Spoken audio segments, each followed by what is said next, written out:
It's time now for the latest in local news. In the news, Wayne County Superior Court in session Wednesday morning. On the bench, the Honorable Judge Roger Lane.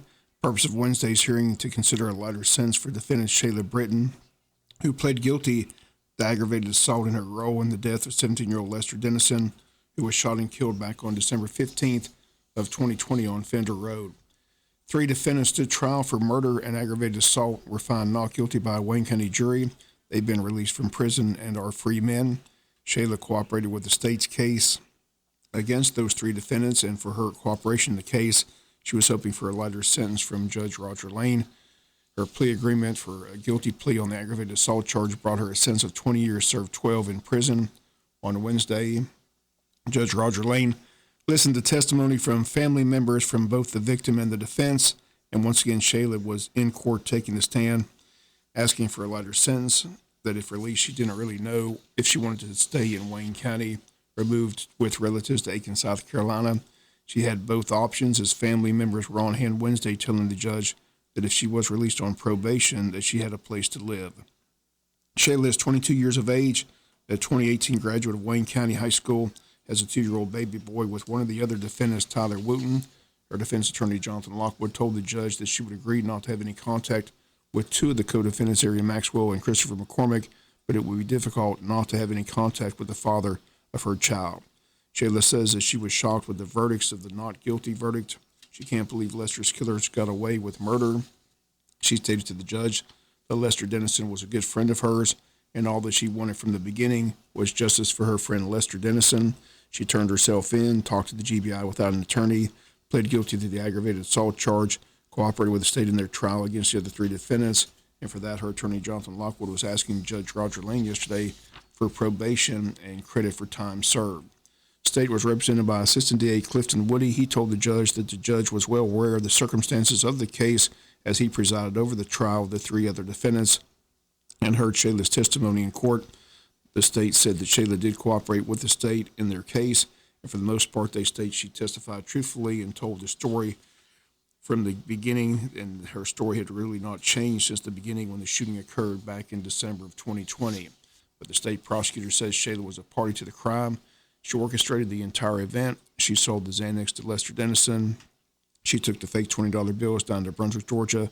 She lured Lester to Fender Road for the meeting, and the state said yesterday a key part of the case is that she never told Lester that the 2 armed drug dealers were going to show up that night on Fender Road. She told Lester that she was be there alone. State says Shayla pled guilty because she is guilty, and the state told Judge Roger Lane they were simply leaving the sentence up to him, that they really had no recommendation. Judge Lane ruled that, in fact, Shayla is guilty, and the judge said yesterday she has to be held accountable. Judge Lane reduced it to 20 years served 10, given credit for time served, and let her plead under the First Offenders Act. She has no prior felonies on her record, but she is not going home anytime soon. She'll still have to serve 8 more years in prison. Once again, that's the ruling handed down by Judge Roger Lane on Wednesday. Shayla Britton remains in custody. The sentence now 20 years served 10. She's been in jail for the past 2 years. Once again, 17-year-old Lester Dennison was shot and killed on Fender Road in Wayne County back on December 15th, 2020. We're just a couple of days from it being 3 years ago. Dennison purchased $40 of Xanax from Shayla Britton back on December 14th of 2020, but Lester gave her 2 fake $20 bills. Shayla says she never looked at the money until she took it the next day down to the 2 drug dealers in Brunswick who got angry and wanted to have a meeting with Lester. Meeting was set up the night of December 15, 2020 on Fender Road. Shayla came from Brunswick, Georgia with Maxwell and McCormick and Tyler Wooten, the father of her child. Lester arrived on that road with 3 friends. During the trial, testimony showed that Lester's friends were armed, as were both Maxwell and McCormick. Shots were fired. Lester Dennison was shot in the back, running away from Maxwell and McCormick. Judge says it's simply a sad and tragic case, all over $40 in a couple of Xanax pills, but he stated that if not for Shayla orchestrating the sale and the meeting on Fender Road, that Lester Dennison would be alive today. Judge says she has to be held accountable, and he reduced the sentence to just 2 years, from serve 12 of the 20-year sentence to serve 10 of the 20-year sentence. And the 3 other defendants once again found not guilty by a Wayne County jury after listening to the evidence in the case. All 3 men were found not guilty of felony murder and not guilty of aggravated assault. Judge Lane also pointed out yesterday that he felt Shayla had already received leniency by the state as they dropped the felony murder charge against her and allowed her to plead guilty to the aggravated assault charge.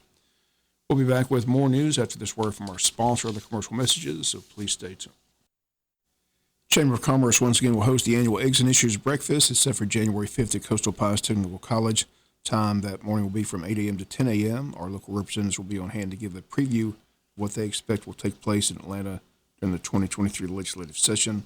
On hand will be State Senator Blake Tillery, along with State Representative Stevens Meeks and Buddy DeLoach. Tickets for the event are on sale at the Chamber. They're $25 for Chamber members, $35 for non-members. Everyone's invited to attend. And if you need a ticket, simply call or stop by the Chamber of Commerce building. The number of the Chamber is 427-2028. Once again, the date, the Eggs and Issues Breakfast, January 5th of 2023. A couple of blood drives taking place here in Wayne County. A community blood drive sponsored by the Jesup Shriners Ladies Auxiliary takes place on Monday, December 19th from 1 to 6 p.m. at the Calvary Baptist Church Gymnasium. If you'd like to make an appointment, please visit redcrossblood.org, enter Jesup to schedule an appointment. And the Wayne Memorial Hospital Blood Connection is hosting a blood drive in the hospital parking lot on Tuesday, December 20th from 11 a.m. to 4 p.m. All donors will receive a $20 gift card from the Blood Connection. In addition, all donors will be entered into a giveaway for a 5-night stay at a beach condo in South Carolina, plus 3 $500 gift cards furnished by the Blood Connection. Once again, the Blood Mobile will be located on the right side of the main parking lot that day near the cafeteria. To make an appointment to donate blood, log on to thebloodconnection.org and type in Jesup, or the sponsor code 7980. Again, that blood drive taking place on Tuesday, December the 20th.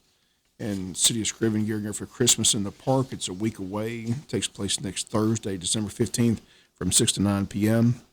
Activities include bounce houses, hot chocolate, s'mores, marshmallows, popcorn, 42,000 pounds of real snow. And all that taking place on Thursday, December 15th. Next Tuesday, Mayor Jason Weaver will be our guest on the Butch and Bob Show. Have all the details about the big event. It's going to take place at 501 Bill Royal Street at the Grace Community Center Park. Once again, the date, Thursday, December 15th from 6 to 9 p.m. We'll be back with some final news notes after this word from our sponsor of the commercial messages, so please stay tuned. Final notes in the news, both the county commissioners and the Jesup City Commissioners held meetings this week. The county announced that they will be moving their meetings back to the county office and will no longer be meeting in courtroom C. January meeting has been set for Wednesday, January the 11th, due to the New Year's holiday and the fact that on Monday, January 9th, is the National Championship Football game. At the meeting, the county administrator, Ed Jeffers, recognized long-serving commissioners Herschel Harris and Mike Roberts and outgoing Commissioner Kathy Keith, all attending their final meeting as their terms come to an end at the end of this month of December. Kathy Keith thanked the voters of District 5 for allowing her to serve and called it an honor of a lifetime. Administrator Ed Jeffers presenting plaques of appreciation and thanking them for their years of service. County passed 2 resolutions, one naming Upper County Landing the Gleason Copeland Landing in honor of former Commissioner Gleason Copeland, and they've announced that December 15th this year will be recognized as Lynn Haas Day in honor of legendary Lynn Haas. They also designated a section of the Altamar River in his honor, as well as Lynn spent many hours of the day fishing, which was one of his favorite hobbies. Again, all this taking place at Monday's County Commissioners meeting. In January, the new board will be Kevin McCreary, James Thomas, Tim Hopkins, Mike Gordon, and Jamie Hickox. Jesup City Commissioners met Tuesday evening at City Hall. Once again, Mayor Ralph Hickox got to break a tie vote as the board was split 3-3 on whether or not to allow Water Department Supervisor Anthony Crawford to seek bids for a mini excavator for the Water Department. Crawford was on the agenda asking for permission to bid out the piece of equipment, which he and the city manager, Rose Marcus, stated was much needed for the department. Commissioner Tim Cockfield and Bill Harvey disagreed, saying they felt that the city was simply spending too much money. And the vote ended up in a 3-3 tie. The mayor got to break the vote. Once again, the motion was to simply allow the Water Department Supervisor to bid out the piece of equipment. No vote to allow him not to vote to allow him to purchase anything at this time, just seek a bid. Commissioners Ray House, Pam Schuman, and Stanley Todd voted yes.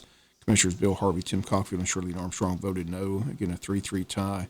Mayor Ralph Hickox cast a deciding vote and allowed the Water Department Supervisor to bid out the piece of equipment. That's going to do it for the latest in local news. Sports comes your way in a few minutes. Bob Morgan, saying have a great day.